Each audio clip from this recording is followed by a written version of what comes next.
পদ্মা সেতুর দুর্নীতির $৩৫ মিলিয়ন খোঁজে ভার্জিনিয়া ও টরেন্টোতে হানা দিয়েছে পুলিশ। বাংলাদেশের প্রধানমন্ত্রীর ডিজিটাল পুত্র সজীব ওয়াজেদ জয়ের ভার্জিনিয়ার বাসাবাড়ি, ব্যবসা ও ব্যাংকের খোঁজখবর নিচ্ছে আমেরিকার পুলিশ ও অ্যান্টি মানি লন্ডারিং এজেন্সি। অন্যদিকে অটিজম কন্যা সাইমা ওয়াজেদ পুতুলের বাসায় হানা দিয়েছে কানাডার রয়্যাল পুলিশ।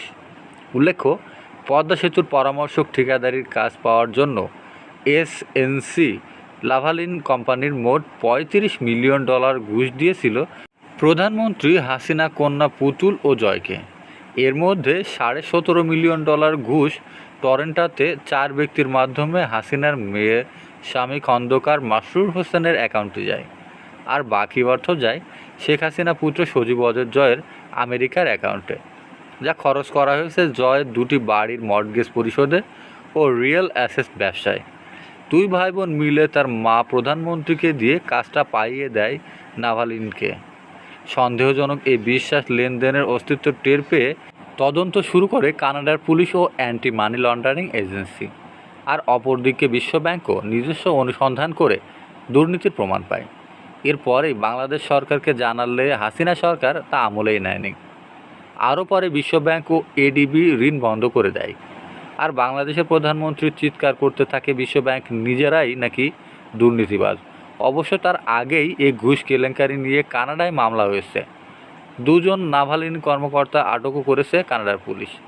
এখন এফবিআই আরও বিস্তারিত তথ্যের জন্য খোঁজ করেছে জয়ের মালিকানাধীন ইনফোলিঙ্ক, নোভা, সিমিউ, টাইকো, ওয়াজেদ কনস্ট্রাকশন ইত্যাদি ব্যবসা প্রতিষ্ঠানে মিলিয়ন মিলিয়ন ডলারের লগ্নির উৎস কী। সপ্তাহ 3 আগে পুতুল ও তার স্বামীর পাসপোর্ট জব্দ করেছে কানাডা সরকার। তবে তার আগেই স্বামী ও বাচ্চা পুতুল সহ পালিয়ে যায় এবং বাংলাদেশি পাসপোর্ট নিয়ে ঢাকায় চলে আসে। এখন তাদের অবস্থান গণভবনে মায়ের কাছে। ঘুষের এই $35 মিলিয়ন কিন্তু নাভালিনের অর্থ নয়, এটা বাংলাদেশের জনগণের টাকা। এই পরিমাণ অর্থ হাসিনা ও মালমোহিতের নির্দেশেই বাংলাদেশ ব্যাংক থেকে অগ্রিম ছাড় করা হয়েছিল নাভালিনের অনুকূলে 2011 সালে। এরপরে নাভালিন তা পরিশোধ করে জয় পুতুলকে। কাজেই বুঝে নিন কীভাবে লুটপাট হচ্ছে। এদিকে পদ্মা সেতুর জন্য বিশ্বব্যাংক আর কোনো বিবেচনা করছে না। একইভাবে চুক্তির মেয়াদও বাড়বে না। এডিবি এবং জাইকা বিশ্বব্যাংকের ইতিবাচক সাড়া না পেয়ে লিখিত প্রস্তাব পাঠায়নি সরকার। ডক্টর মশিউরও পদত্যাগ করল না। তবে সে বুদ্ধি ঠিক করার জন্য দিল্লি যাচ্ছে। হাসিনার আরেক ভিনদেশি উপদেষ্টা গওহর রিজভী ঈদের আগেই গেছে লন্ডন, ওয়াশিংটনে। উদ্দেশ্য ব্যাংকের হাতে পায়ে ধরা।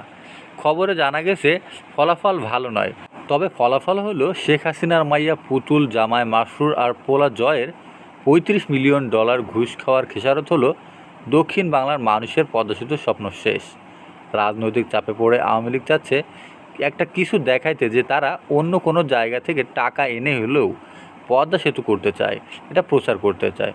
সেজন্য চেষ্টা হচ্ছে মালয়েশিয়া থেকে পদ্মা সেতুর জন্য অর্থ আনার, যত কঠিন শর্তই হোক না কেন। বাংলাদেশের মানুষের গলায় 100 বছরের জন্য ভিক্ষার ঝুলি ঝুলিয়ে দিয়ে হলেও শেখের বেটি কিছু একটা করবে। এই মালয়েশিয়ার প্রস্তাবে পদ্মা সেতু নির্মাণে 23,215 কোটি টাকা মানে $2.9 বিলিয়ন খরচ করার কথা বলা হয়েছে। খরচে বলা হয়েছে আর 35 বছর এই নির্মাণ ব্যয়সহ মোট প্রায় 70,000 কোটি টাকা তুলে দিবে দাতা মালয়েশিয়া। নির্মাণের পর টোল থেকে এই অর্থ আদায় করা হবে। প্রস্তাব মতে প্রতিটি ট্রাক চলাচলে বর্তমান দরে 1,761 টাকা, প্রাইভেট 1,440 টাকা, মোটরসাইকেল 720 টাকা করে টোল আদায় করা হবে। তবে যাত্রীবাহী বাসে টোল ধরা হবে 240 টাকা করে। প্রস্তাবে বলা হয় এই টোলের হার প্রতি বছরই পূর্ণ নির্ধারণ করবে মালয়েশিয়ার নিজস্ব কমিটি, অনেকটা ইস্ট ইন্ডিয়া কোম্পানির নীল করে আদায়ের মতো। হয়তো 2-3 বছর পর হাসিনার মায়া পোলার জেল জরিমানা ও পাসপোর্ট বাতিল করা হবে কানাডা আর আমেরিকায়। কিন্তু ততদিনে বাংলার মানুষ তো মরার মতো দশা হয়ে যাবে। বাংলার জনগণকে ফকির বানানোর জন্য শেখ পরিবারের আর কত খাটনি দেখতে হবে আমাদের। বাংলার মানুষ আর কত হজম করবে। শেখ হাসিনা বলেছিল বাংলার মানুষ হইল বেঈমানের জাত। আমার বাপরে হত্যা করছে, এদের ধ্বংস না করে আমি ছাড়ছি না। সেটা বোধ হয় হতে চলেছে।